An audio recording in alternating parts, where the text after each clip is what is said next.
Sebelum foto juga saya harus belajar juga bagaimana cara mendirect seorang direktur dan komisaris gitu kan, karena Betul. mungkin even karyawannya aja juga nggak mau, takut kali mau bercanda sama Benar, direktur benar. sama komisaris juga mikir-mikir, terus fotografer tiba-tiba datang kucuk-kucuk terus ngajak bercanda kan kadang-kadang agak krik-krik Yes. juga gitu.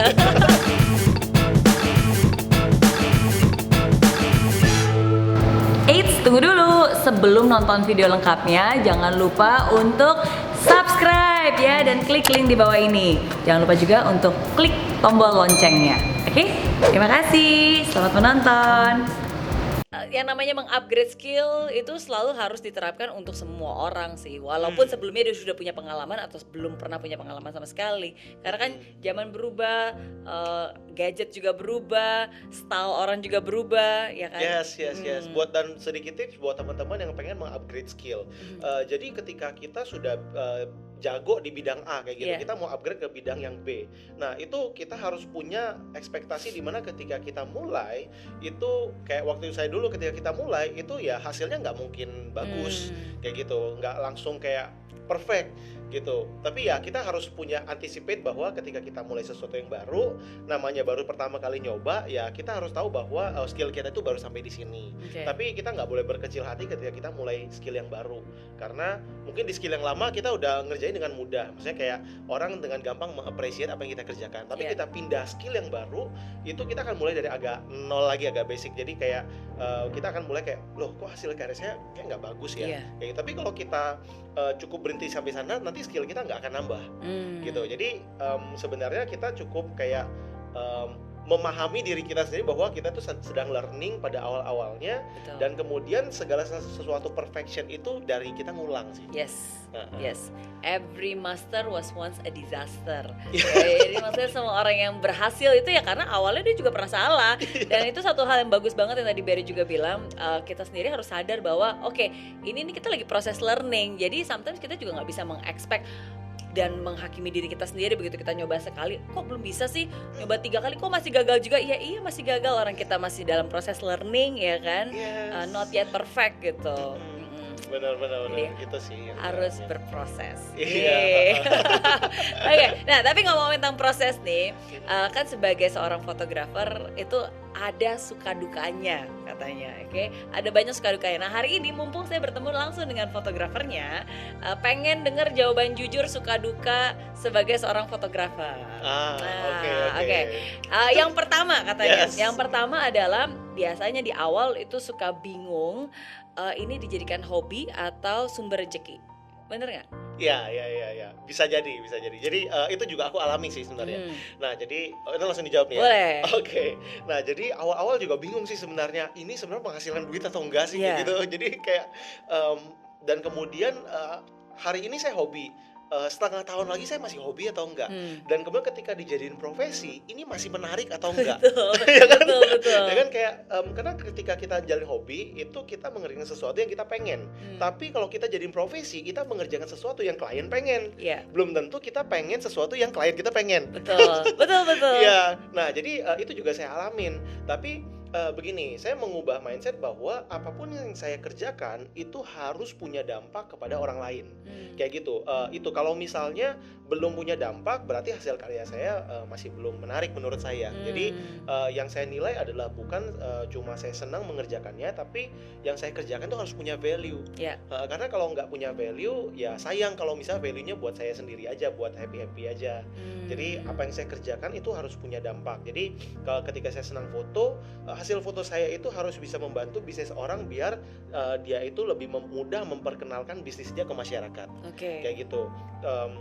Walaupun kadang-kadang kayak ada yang berpikir kayak fotografer suka melebay-lebaykan foto nih kayak gitu. Tapi kalau misalnya memang kualitas produknya bagus, tapi kalau menggunakan foto yang kurang orang kadang pertama nih di zaman online gini orang nggak datang langsung ke store. Tapi orang lebih ke mungkin ngelihat di profil di Instagram gitu. Nah, sebuah bisnis investasinya besar kayak contohnya restoran itu investasi bukan kecil loh. Itu gede sekali. Mungkin Miss Mary bisnis kuliner juga mungkin juga ada ini ya, ada tahu juga bahwa invest di bisnis kuliner itu besar kayak gitu. Tapi ketika orang nggak ke toko tapi dia buka Instagramnya aja itu nggak convince kayak gitu. Ini oke nggak sih kayak gitu. Nah sayang kayak Iya, gitu. betul. Yang orang yang kenal nanti orang cuma lewat restorannya aja, Iya. yang tahu oh ini bagus nih gitu. Tapi orang yang di luar sana yang banyak banget itu ketika buka profilnya nggak yakin. Betul, betul. Kayak gitu. Jadi kita membantu bisnis itu untuk mudah memperkenalkan ke masyarakat. Tapi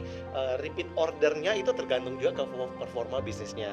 Kayak gitu. Oke, tapi memang benar sih, maksudnya first impression kan matters kan. Walaupun ada pepatah yang mengatakan bahwa don't judge the book by its cover gitu kan. Ya tapi bagaimanapun gitu ya cover tetap penting karena dengan cover dalam arti ya bukan hanya buku, maksudnya kayak kita ngeliat gambarnya seperti apa kita udah punya bayangan, oh kira-kira mungkin bakalan rasanya seperti ini, apalagi kalau misalnya makanan dan seterusnya. Jadi looks itu important sih menurut saya. Iya benar. Jadi kembali ke pertanyaan tadi ya, memang saya juga awalnya galau gitu kan. Nah kemudian saya mengubah itu dan berhasil menjadi profesi karena itu mindset tadi. Saya berpikir bahwa apapun saya hasilkan walaupun hobi itu harus ada value-nya. Diberikan ke orang lain itu dia harus berubah dari state A menjadi seperti apa gara-gara hasil karya yang sudah kita buat. Berapa lama waktu yang kamu butuhkan untuk akhirnya itu bisa menjadi sumber rejeki yang positif, dalam arti ya mungkin udah break even dan make profit? Berapa lamanya ya waktu itu, kalau untuk saya durasinya mungkin sekitar 1 tahun atau 2 tahunan kayak gitu. Nah tapi gini, kalau saya sendiri tipsnya adalah untuk biar bisa survive dan biar bisa BEP dan biar bisa grow terus itu nggak boleh berhenti belajar sih. Saya harus keep nyari mentor terus kayak gitu. Jadi seperti mencari Miss Mary, mencari pencerahan kayak gitu kan. Cerah nih warna kuning. Dan kemudian mencari mentor-mentor yang lain. Dan saya pernah 1 tahun itu saya nggak pernah skip untuk training.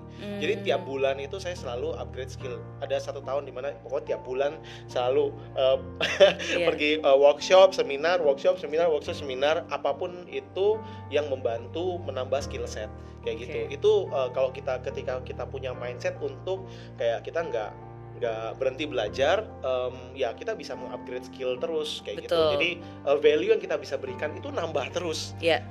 Kalau saya, karena saya klien saya orang bisnis, ketika saya mengupgrade ilmu bisnis dan kawan-kawan ilmu marketing, saya ngobrol ke customer saya juga kadang-kadang lebih relate dan kemudian dia juga kadang-kadang mengaplikasikan ilmu yang sudah saya pelajarin dan ke bisnisnya dia, ternyata omsetnya juga naik kayak gitu. Jadi kadang kan jualan tuh bukan cuma foto aja. Jadi kadang-kadang kita juga kasih masukan, fotonya mendingan taruh di sini, bisa juga bikin promo seperti ini, bikin di sosial media karena kita juga ada social media management. Jadi kita sarankan, coba kamu bikin iklan tentang ini, seperti itu. Jadi biar mereka itu gimana caranya mereka invest di foto itu membawa hasil yang berkali-kali lipat. Karena foto yang menarik kayak misalnya buku yang bagus tapi ditaruhnya cuma di rumah aja atau dikasih ke 1-2 teman aja nggak bisa kayak gitu. Jadi harus disebar ke tempat yang strategis kayak gitu. Jadi sama kayak kita bikin foto ke customer kita bantu customer kita untuk mensebar fotonya biar diterima ke target market yang tepat sesuai dengan bisnisnya dia. Betul. Jadi itu maksudnya kerasa banget ya kalau misalnya Barry itu selalu mementingkan yang namanya value. Apa nih? Apalagi nih yang bisa diberikan ke klien? Apalagi nih nilai tambah yang bisa dibagikan ke klien? Dan itu menjadi satu hal yang penting dan itu menjadi satu faktor yang membedakan Barry jasa foto Jakarta dengan fotografer-fotografer lainnya. Yeay. Oke. Nah, hal yang ini dari pembicaraan tadi sebenarnya udah beberapa suka duka mitos yang udah dijawab juga oleh Barry. Gitu ya? Jadi kalau yang pertama tadi kan bingung antara hobi atau jadi sumber rezeki. Nah, yang kedua itu biasanya fotografer tuh suka dukanya bingung antara harusnya kan bisa bebas berekspresi, tapi di sisi lain juga dibatasi oleh klien. Benar nggak? Benar. Ya dibatasi oleh klien. Kadang-kadang menurut kita tuh sudah bagus nih gitu kan. Terus customer kita merasa kayak menurut saya kan yang ini, tapi pas kita lihat kayak belum, kayaknya bagus yang ini deh, punya saya deh kayak gitu. Nah gini, kita itu ketika membuat sebuah jasa ataupun produk seperti itu, kita itu berhubungan dengan manusia gitu. Klien kita ini juga manusia kayak gitu. Jadi selain kita mempertajam skill untuk kita fotografi, kita juga harus mempertajam skill komunikasi. Jadi karena kita berhubungan dengan manusia. Betul. Kita bukan walaupun saya fotonya barang, fotonya makanan, tapi tetap customer kita adalah manusia. Iya. Jadi kita juga harus mengupgrade skill komunikasi. Makanya ikut Miss Mary untuk belajar juga skill komunikasi. Iya, kita pertama kali ketemu di workshop sebenarnya. Iya, di waktu workshop. itu Berry ikut Life Mastery ya. Yes. Tapi senang banget ngelihat bagaimana Berry bisa bertumbuh dari yang tadi dari tempat kos-kosan, Ya, terus akhirnya benar. sampai jadi bisa punya ruko sendiri. Dan kalau misalnya kamu datang ke restoran-restoran atau tempat-tempat mungkin makanan favorit kamu, itu bisa jadi yang fotoin adalah orang ini, karena banyak banget klien-kliennya. Begitu pertama kali saya lihat portfolio juga, wah ini kamu yang fotoin, ini kamu yang fotoin. Itu nggak akan nyangka itu ternyata. Wah. Waktu di Life Mastery aja itu aku juga ya benar masih kos-kosan sih. Dan kemudian timnya juga masih kecil banget. Habis itu juga waktu itu saya juga berinspirasi bikin vision board gitu. Itu vision boardnya masih ditempel di rumah. Karena cita-citanya ketinggian, jadi ada yang belum sampai gitu, Iya, tapi ada beberapa yang udah memang harus nyampe. di-upgrade, betul. Jadi ya menarik banget sih waktu itu. Iya. Thank you juga buat Miss Mary. Sama-sama, aku yang thank you, senang banget udah membagikan kisahnya. Iya. Berarti dari Berry Sampai tadi, mana tuh? oh berarti benar, berarti bukan hanya skill untuk bisa foto yang bagus, tapi komunikasi, karena kita juga Ya. berhubungan dengan klien kan. Skill komunikasi itu juga penting banget. Sebenarnya di semua bisnis kita juga perlu skill komunikasi sih. Iya. Kita juga komunikasi ke ke tim kita Iya. komunikasi ke customer kita kayak gitu. Kayak untuk customer misalnya kayak ada menurut saya ini lebih bagus ya. Kalau dari kita, tips dari kita sih sebenarnya ya ketika customer ada request, kenapa nggak kita coba dulu dengarkan apa yang dia butuhkan. Kalau misalnya kita sudah take sesuai dengan apa yang klien kita butuhkan, spend waktu sedikit tambah lagi untuk nge-take sesuatu yang kita suka. Kayak gitu. Akan lebih baik klien tuh dapat dua-duanya. Nah, itu saya mempelajari ilmu namanya kita ketika bikin solusi itu bikin sesuatu yang win-win. Kayak gitu. Customer kita win, baru kita win, maybe. Yes. Yang penting customer dulu win Iya, ya. yang penting customer Oke, kita oke. win dulu. Karena That's kalau nice. ketika customer kita win ya Bahagia banget kayak jadi Ya, klien betul. kamu ya. Ya kita berusaha, kita juga belajar terus Miss Mary. betul. Oke, that's a good answer. Oke, yang ketiga, nah Ya. suka dukanya seorang fotografer. Nah biasanya yang ketiga itu bukan hanya punya trik atau skill untuk bisa tahu pencahayaan yang baik seperti apa, tapi juga harus punya skill untuk bisa membahagiakan modelnya. Wah. Nah dalam arti nih kan kalau kita foto kan kamu pasti foto jajaran direksi lah dan Yes, seterusnya. Itu kan orang yang jarang banget atau mungkin nggak terlalu suka biasa difoto kan. Tapi kan kadang-kadang mood seseorang untuk bisa difoto, untuk bisa mengeluarkan mood terbaiknya jadi dia senyum, itu kan juga butuh, itu yang memegang peranan penting fotografernya. Bener nggak sih? Benar. Waktu itu kita pernah foto direksi dan komisaris salah satu perusahaan yang cukup terpandang lah di Indonesia kayak gitu. Nah, waktu itu kita ya sebelum foto juga saya harus belajar juga bagaimana cara mendirect seorang direktur dan komisaris gitu kan, karena mungkin even karyawannya aja juga nggak takut kali mau bercanda sama direktur sama komisaris, juga mikir-mikir, terus fotografer tiba-tiba datang kucuk-kucuk terus ngajak bercanda kan kadang-kadang agak krik-krik juga gitu. Nah tapi di sini ya aku juga belajar dari fotografer lain juga bagaimana caranya mencairkan suasana. Kayak contohnya lucu juga kalau misalnya kita foto direksi sama komisaris itu kita salah satu yang paling dikenal karena kita meminta meminta yang difoto itu ngomong sesuatu kayak gitu, kadang-kadang sambil menjelaskan sesuatu. Ya kan kita ngajak ngobrol, kita take, jadi kesannya nggak kayak diarahkan banget, kayak 1, 2, 3 ya gitu. Iya kiri kanan dagu naik gitu kan. Kita take dua-duanya sih, jadi itu ada juga kadang-kadang ngajak ngobrol di take juga, dan kemudian kadang-kadang ya kalau untuk group shot kan kita minta ngomong manggis kayak gitu.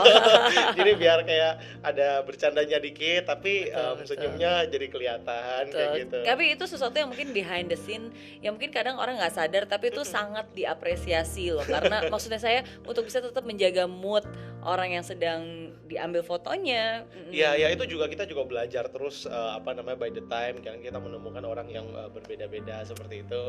Tapi itu hal yang menarik sih. Berarti terbukti ya bukan hanya skill fotonya aja kan. Iya, itu juga skill komunikasi juga sih. Komunikasi.